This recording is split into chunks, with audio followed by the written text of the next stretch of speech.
Career बचाने के लिए अब सनी देओल की राह पर चल चुके हैं गोविंदा। जी हां, आपने सही सुना। यह हमारा नहीं बल्कि मीडिया और सोशल मीडिया पर तमाम उन फैंस का कहना है जो अब गोविंदा को लेकर ऐसी बातें कह रहे हैं। आइए चले जानते हैं कि आखिर इसके पीछे क्या है वजह। जैसे कि आप सभी जानते हैं कि पिछले 10 सालों के अगर करियर की बात करेंगे तो सनी देओल के पिछले 10 साल बहुत ज्यादा बेकार रहे, क्योंकि उनके 10 सालों के भीतर 12 से 13 फिल्में रिलीज हुई। सभी की सभी फिल्में सुपर डुपर फ्लॉप साबित हुई। लगातार हार का स्वाद चखने वाले अभिनेता सनी देओल ने 2019 में लोकसभा चुनाव में अपना कदम रखा। बीजेपी का दामन थामकर गुरदासपुर की लोकसभा सीट से वो चुनावी मैदान में कूदे। हालांकि उस दौरान ये भी बताया गया था कि सनी देओल कर्ज में भी डूब गए थे और कर्ज से निपटने के लिए उन्होंने राजनीति की ओर रुख किया था और उनका ये कदम रंग भी लाया। जैसे कि आप सभी जानते हैं कि 2019 के लोकसभा चुनाव के बाद ही सनी पाजी के स्टारडम में एक अलग ही चमक देखने को मिली और वो अपने करियर को दोबारा से पटरी पर लेकर आ चुके हैं। जैसे कि आप सभी जानते हैं कि गोविंदा भी कुछ ऐसे ही हालातों से जूझ रहे हैं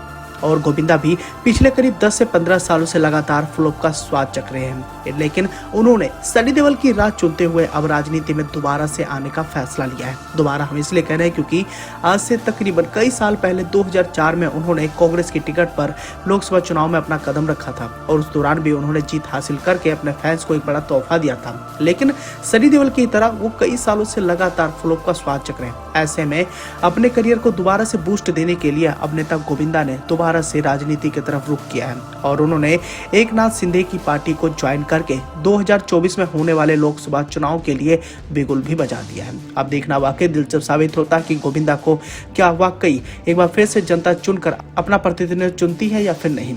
हालांकि ऐसा हम इसलिए कह रहे हैं क्योंकि राजनीति में आने के बाद जहां एक तरफ सनी देओल के करियर को बूस्ट मिली, 2023 में आई उनकी फिल्म गदर 2 सुपर डुपर हिट साबित हुई और इस फिल्म के हिट हो जाने के बाद सनी पाजी ने कभी पीछे मुड़कर नहीं देखा। लगभग 5 सालों के अपने राजनीति करियर के दौरान उन्हें जमकर ट्रोल भी किया गया, लेकिन सबके बावजूद उन्होंने 2024 में लोकसभा चुनाव में ना उतरने का फैसला भी किया और उनका फैसला बिल्कुल ठीक ठाक भी है, क्योंकि राजनीति में आने से पहले जहां सनी देओल के पास कोई भी कामकाज नहीं था और उनकी इक्का दुक्का फिल्में आती थी, लेकिन मौजूदा समय में राजनीति को छोड़ने के बावजूद भी उनके पास ढेरों सारी फिल्मों के ऑफर हैं और ऐसे में उन्हें राजनीति को लेकर ट्रोल भी नहीं किया जाएगा, क्योंकि गुरदासपुर की जनता ने उनकी गुमशुदगी के पोस्टर भी लगाए थे। उन पर इल्जामात भी लगे थे कि गुरदासपुर की लोकसभा सीट को जीतने के बाद वो कभी भी गुरदासपुर नहीं गए और ऐसे में उनको लेकर ट्रोलर्स का ये भी कहना था कि उनका राजनीति का करियर काफी गंदा रहा है। तो दूसरी ओर इसी कड़ी में अब गोविंदा भी आ चुके हैं और गोविंदा भी अपने करियर को बूस्ट देने के लिए वो राजनीति की तरफ रुख कर चुके हैं। अब हो सकता है कि आने वाले समय में अपने करियर को बूस्ट कर सके,